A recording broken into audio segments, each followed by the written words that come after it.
یہاں پر میں ایک ضمن بات عرض کروں گا کہ فجر کی نماز کی بات تھوڑی سی ہماری روٹین ہے واک کرنے کی، تو جب کچھ ساتھی دو ساتھ ہوتے ہیں، جب ہم یہاں سے جاتے ہیں پارک کی طرف، انفارچونیٹلی رستے کے اندر لوگ چکن چپس لیتے ہیں، پیزے لیتے ہیں، کھاتے ہیں، سڑکوں کے اوپر پھینک دیتے ہیں، پارک کے اندر جہاں دل کرتا ہے وہاں پھینک دیتے ہیں، چند گز کے فاصلے پر بن پڑے ہوتے ہیں اس میں نہیں ڈالتے۔ تو زیادہ تر ہم میں سے بہت سارے لوگ چونکہ علاقے کے اندر یا رہتے ہیں، لوگ جاتے کرتے، تو ان چیزوں کا خیال رکھنا بھی ہمارے لیے بہت ضروری ہوتا ہے کہ ہم اپنے گلی محلے کے اندر بھی صفائی کا خیال رکھیں۔ الطہور شطر الایمان، جو پاکیزگی ہے یہ نصف ایمان ہے، اپنے وجود کا پاک صاف رکھنا، دیگر یہ ظاہری پاکیزگی ہے، لیکن ظاہری پاکیزگی کے ساتھ ساتھ باطنی پاکیزگی اس کی اس سے بھی کہیں بڑھ کے اہمیت ہے۔ دیکھیں نا، نیت نماز میں ہم کرتے ہیں، روزہ رکھتے ہیں تو نیت کرتے ہیں، حج کے موقع پر نیت کرتے ہیں، احرام باندھتے ہیں نیت کرتے ہیں، عمرہ کرنے کے لیے جاتے ہیں عمرے کے احرام کی نیت باندھتے ہیں، کوئی بھی ہم اچھا کام کر رہے ہوتے ہیں اس کے اندر نیت کرنا یہ ضروریات میں سے ہے۔ تیمم اگر کریں ہم اس میں نیت نہ کریں تو تیمم ہوگا ہی نہیں، فرض ہے اس میں نیت کرنا۔ وضو کے اندر مسنون عمل ہے، مستحب عمل ہے نیت کرنا، لیکن تیمم کے اندر فرض ہے۔ تو اس طرح بہت ساری چیزوں کے اندر یہ نیت کیا ہوتی ہے؟ نیت کا مطلب یہ ہوتا ہے کہ ہم اپنے دل کو، دماغ کو پاک صاف کر لیں۔ Why I am doing this؟ میں نماز کیوں پڑھ رہا ہوں؟ اللہ اکبر کہہ کے، تاکہ دل میں اللہ کی رضا کے لیے کر رہا ہوں، اس کی خوشنودی کے اصول کے لیے میں یہ کر رہا ہوں۔ اور پھر اس کے بعد اللہ تبارک و تعالیٰ نے قرآن پاک میں ہمیں بار بار حکم دیا کہ تم میرا ذکر کرو، مجھے یاد کرو۔ جس طرح کھانا پینا یہ ہمارے جسم کی ضرورتیں ہیں، اس کے بغیر ہمارا جسم آگے نشو و نما نہیں پا سکتا، اسی طرح اللہ تعالیٰ نے ہمارے دل کی پاکیزگی کے لیے ذکر اذکار کا وہ سلسلہ رکھا ہے کہ جس کے ذریعے بندہ اطمینان پاتا ہے، ایک ایسا اللہ پاک سکون نازل فرماتے ہیں کہ جس سے بے شمار روحانی بیماریاں جڑ سے ہی ختم ہو جاتی ہیں۔ قرآن پاک میں سینکڑوں مرتبہ اللہ تعالیٰ نے اپنے ذکر کا حکم فرمایا، اور سورہ البقرہ کے اندر فرمایا فَاذْكُرُونِي أَذْكُرْكُمْ۔ یہ کتنا بڑا انعام،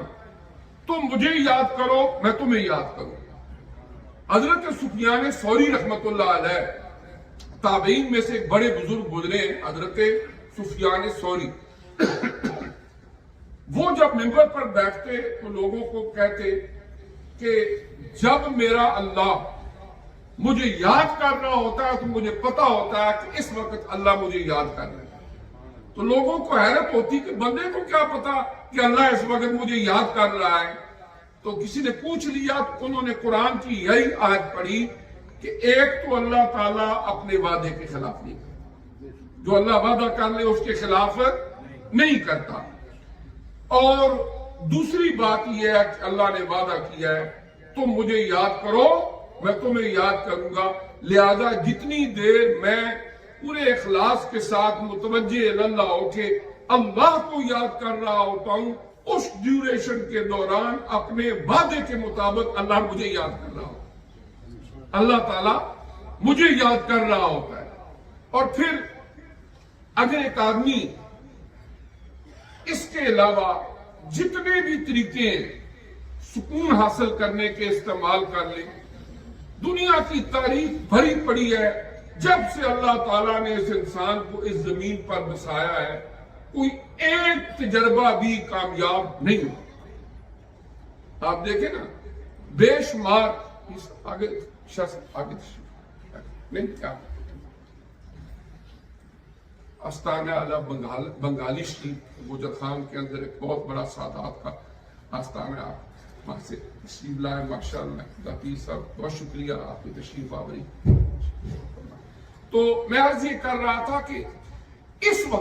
وقت جو دنیا کے حالات ہمارے ارد گرد جا رہے ہیں، اگر آپ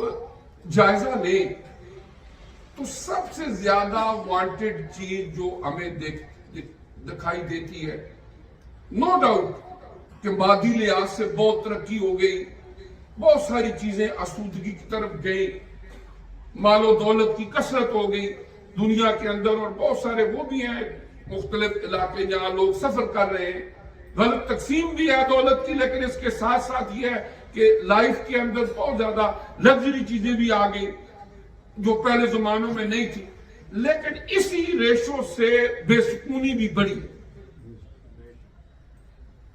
آج جتنی بھی مختلف چیزیں آپ کو نظر آتی ہیں مختلف ماحول معاشروں کے اندر، خواہ وہ کوئی نائٹ کلب ہو، وہ کوئی پبز ہو، دیگر چیزیں ہوں، وہ ہے اسی لیے کہ ہمیں کہیں سے کوئی سکون ملے، لیکن ملتا نہیں۔ اور کچھ ممالک تو وہ ہیں کہ جن کے اندر باضابطہ طور پر خودکشی کو جائز قرار دے دیا گیا ہے کہ جو بندہ زندہ نہیں رہنا چاہتا وہ آئے اور مر جائے، ٹھیک ہے، مشینیں بنا دی گئی ہیں اور وہ آ کے وہاں پر خودکشی کر لیتے ہیں۔ یعنی کہ ایسا کیوں ہے؟ اس لیے بے سکونی بہت زیادہ ہے،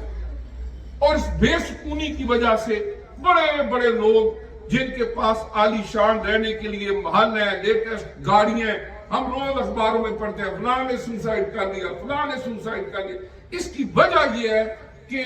اللہ تعالیٰ نے زندگی گزارنے کا جو طریقہ سکھایا اس سے دنیا جب دور ہٹ گئی، انسان دور ہٹ گیا، اب اس کا نتیجہ کیا ہے؟ بے سکونی۔ کئی ایک بیماریاں جو بہت زیادہ کثرت سے پائی جاتی ہیں وہ انویزیبل ہیں، اس میں ڈپریشن ہے، ٹینشنز ہے، انگزائٹیز ہیں، اور لوگ پریشان حال ہیں، بڑے بڑے خوبصورت بیڈ، بڑے بڑے لگژری گھر، لیکن نیند نہیں آتی۔ کوئی نہ کوئی گولی کھائی تو نیند آئی، یا اس قسم کے کوئی نہ کوئی طریقہ کر کے۔ اس کی وجہ یہ ہے کہ انسان کا اندر کا سکون غارت ہو گیا۔ لوگوں نے بڑے بڑے تجربے کیے، ناکام ہوئے، لیکن دنیا کے اندر کوئی ایک بندہ بھی ایسا نہیں کہ جس نے اللہ تعالیٰ کے ذکر کو اپنی زندگی کا حصہ بنا لیا ہو اور پھر وہ تجربہ کامیاب نہ ہوا۔ خواہ وہ اس کو جھونپڑی میں رہنا پڑ جائے، جہاں پر بھی وہ اپنی سادہ زندگی بھی گزار لے، لیکن اندر سے وہ بادشاہ ہوتا ہے، اور جو بظاہر بادشاہ ہوتے ہیں وہ اندر سے اپنے نفس کی خواہشوں کے غلام ہوتے ہیں۔ اور یہ اللہ تعالیٰ کے سارے نبی جو اس زمین پر آتے رہے وہ انسانوں کو اس کی تعلیم دیتے رہے، اور جہاں وہ دنیا کی زندگی کے اندر حلال حرام، نیکی بدی، اچھائی برائی، خیر شر، اس کا فرق بتاتے رہے، وہاں پر انہیں ذہنی سکون کے لیے اللہ تعالیٰ کے ذکر سے وابستہ کرتے رہے۔ اور اس طرح میں پہلے عرض کر رہا تھا کہ ظاہری تعلیمات کے لیے جو کالجز ہیں، یونیورسٹیز ہیں، مدارس ہیں، ان کے ذریعے ظاہری طور پر جو تعلیمات ہیں وہ دی جاتی ہیں، لیکن اسلام کے اندر باطنی کیفیات کی تقسیم کے لیے ایک وہ خانقاہی نظام ہے کہ جس کے اندر اللہ تبارک و تعالیٰ کے نیک برگزیدہ بندے، جنہیں اللہ تبارک و تعالیٰ اپنے قرب کی دولت سے مالا مال فرماتا ہے، جب لوگ ان سے وابستہ ہوتے وہ ان کو ذکر اذکار کے ذریعے ایک ایسا سکون، ایسا اطمینان ان کو ملتا کہ وہ اپنی زندگی کو آسودگی کے ساتھ گزار لیتے۔ اور اس طرح یہ ہے کہ اللہ تبارک و تعالیٰ نے قرآن عزیز کے اندر جہاں میں ظاہری پاکیزگی کا حکم ارشاد فرمایا، وہاں پر باطنی طور پر اپنے قلب اور اپنے روح کی تطہیر کا حکم دیا، اور اس کا جو طریقہ کار ہے وہ ہے اللہ تبارک و تعالیٰ کا ذکر، اللہ تبارک و تعالیٰ کی یاد۔ ہم نماز پڑھتے ہیں، یہ بھی اللہ کا ذکر ہے، روزہ رکھتے ہیں، یہ بھی اللہ کا ذکر ہے، حج کرتے ہیں، یہ بھی اللہ تعالیٰ کا ذکر ہے، لیکن اس کے ساتھ ساتھ اللہ نے سورہ المزمل میں فرمایا، اے پیارے نبی صلی اللہ علیہ وسلم، وَاذْكُرِ اسْمَ رَبِّكَ، اپنے رب کے نام کو بھی یاد کیا۔ اس کو اسم اعظم کہا جاتا ہے، یہ اللہ تعالیٰ کا برگزیدہ اور پاک نام جو ہے، اللہ تبارک و تعالیٰ نے اس میں وہ برکتیں رکھی ہیں کہ جب کوئی بندہ اللہ تعالیٰ کا پاک نام لینا ہی شروع کر دیتا ہے تو اللہ تبارک و تعالیٰ اس سے دلوں کو ذہنوں کو سکون عطا فرماتے. اللہ پاک مجھے بھی آپ کو بھی